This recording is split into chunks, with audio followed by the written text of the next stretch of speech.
White Lady sa Balete Drive. Isa sa pinakasikat na urban legend dito sa Pilipinas. At naisama rin ito sa listahan bilang haunted place. At dahil nga sa mga kwento ay nagkaroon ito ng pelikula na may titulong Hiwaga sa Balete Drive na umere noong 1988. Pero mga kaibigan, ano nga ba ang totoong istorya nito?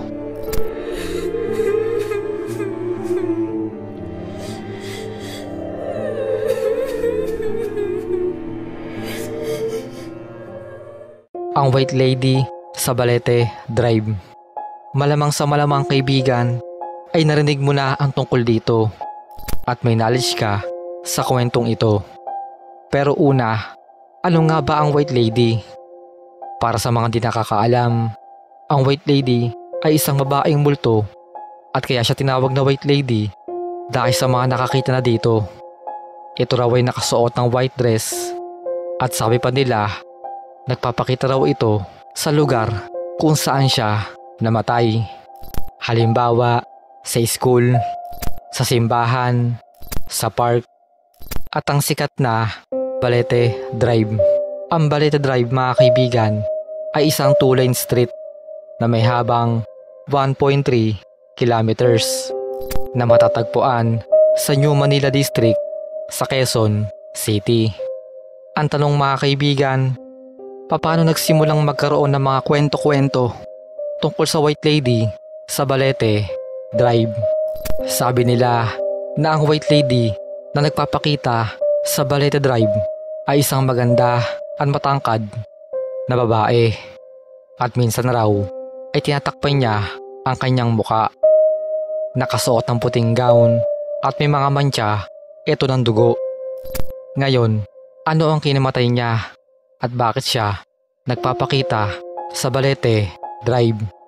Sabi nila mga kaibigan ay noong buhay pa ang babaeng yon ay binugbog at ginahasa siya ng mga sundalong Hapon noong World War II. Doon mismo sa lugar kung saan siya nagpapakita.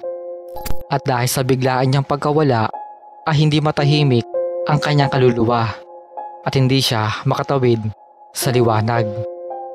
Pero mga kaibigan, isang-ayon ang iba sa kwentong to. Sabi nila na ang totoong ikinamatay daw ng White Lady na nagpapakita sa Balete Drive ay dahil sa isang car accident. Nagmamaneho siya ng mabilis dahil tinakasan niya raw ang kanyang asawa sa kadahilanang binubugbog siya nito. At dahil wala siya sa sarili habang nagmamaneho ay nabangga siya sa may Balete Drive na nagresulta ng kanyang pagkamatay. Mga kaibigan, sabi pa ng ilan ay kapag nadaan ka raw sa Balete Drive na madaling araw ay bigla-bigla na lang itong susulpot sa harap mo o di kaya'y sa likod o sa iyong tabi na nagkokos ng ilang panik at takot sa mga driver na dahilan ng mga aksidente. At sabi nila na aksidente daw sila dahil nagpakita sa kanila ang nasabing White Lady. Ngayon mga kaibigan ay ibabahagi ko sa inyo ang isang kwento ng Balete Drive White Lady Experience. Ang kwentong to ay naipublish sa isang dyaryo noong early 50s around 1951 to 1953. At ang kwentong to ay alam na alam ng mga taxi drivers at bus drivers na napapadaan sa Balete Drive. Ayon sa kwento, isang tipikal at normal na gabi para sa isang taxi driver na itatago natin sa pangalang Jason. Huminto siya sa may Balete para isakay ang isang babae around 8 p.m. na ng gabi.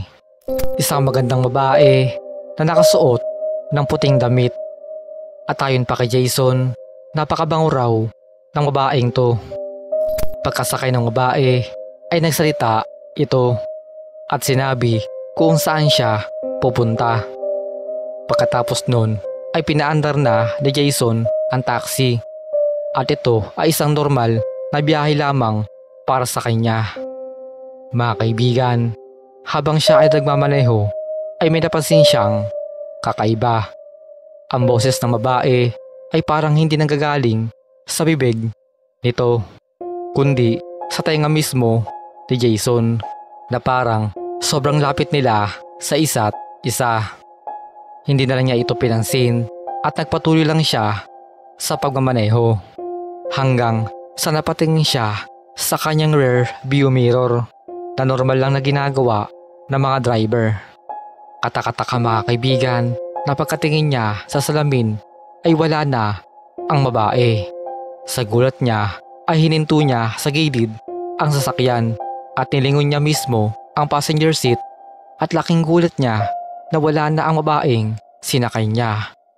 Nagsitayuan ang kanyang balahibo at pinagpawisan siya ng sobra. Sa takot ni Jason ay bumaba siya sa kanyang taxi at nagkape muna sa isang tindahan at sabi niya na hindi niya daw makakalimutan ang pangyayaring yon. May isang kwento pa nga mga kaibigan noong 1993. May isang pamilya na pauwi na sa kanilang tahanan galing sa isang party around 1 to 2 a.m. at ayon sa kanilang anak na nagsalaysay ng kwento na itatago natin sa pangalang Kailin ay tulog na ang kanyang nanay sa passenger seat at habang nagmamaneho ang kanyang ama ay may nakita itong isang babae na nakasuot ng puting gown sa gilid ng kalsada. Binagalan ng kanyang ama ang sasakyan dahil akala nito ay tatawid ang babae. Ngunit nanatili lang itong nakatayo na parang may hinihintay. At dahil napansin ng kanyang ama na hindi naman pala tatawid ang babae ay pinaandar niya na ulit ang sasakyan. Ngunit nang malapit na ito ay bigla na lang tumalon ang babae sa harap ng kanilang sasakyan at nabunggo ito. Nagulat ang kanyang ama at nagising rin ang natutulog niyang nanay sa passenger seat. Agad silang buwaba upang tingnan ang nabunggo nilang babae at katakatakang wala silang nakitang tao sa harap ng kanilang sasakyan. Tiningnan nila ang gilid, tiningnan nila ang ilalim, ngunit wala talagang tao. Mga kaibigan, ang kwento ng White Lady sa Balete Drive ay may iba't ibang version. May mga nagsasabing ginahasa siya ng isang taxi driver at pinatay ito na dahilan daw kaya nagpapakita ang White Lady sa mga taxi drivers at bus drivers para makapagiganti ito sa kanila.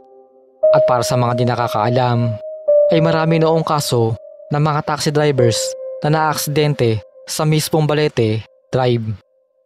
Dagdag pa rito na kaya ito kinakatakotang daanan ng ilang motorista at dahil sa mga balete trees na nakapalibot dito na doon din kinuha ang pangalang Balete Drive. At ang pulong to ay pinaniniwalaang bahay ng mga ligaw na espiritu at mga engkanto. Mga kaibigan, maraming kwento ng White Lady hindi lang sa Balete Drive. Nasa sa atin na lang kung maniniwala tayo o hindi. Ikaw kaibigan, nakakita ka na ba ng White Lady? I-comment mo ang iyong opinion at magkakasama natin niyang pag-usapan. Kung ano man ang kasagutan at tunay na dahilan, dapat nating tandaan na sa ating mundo, lahat ay may nakatagong misteryo.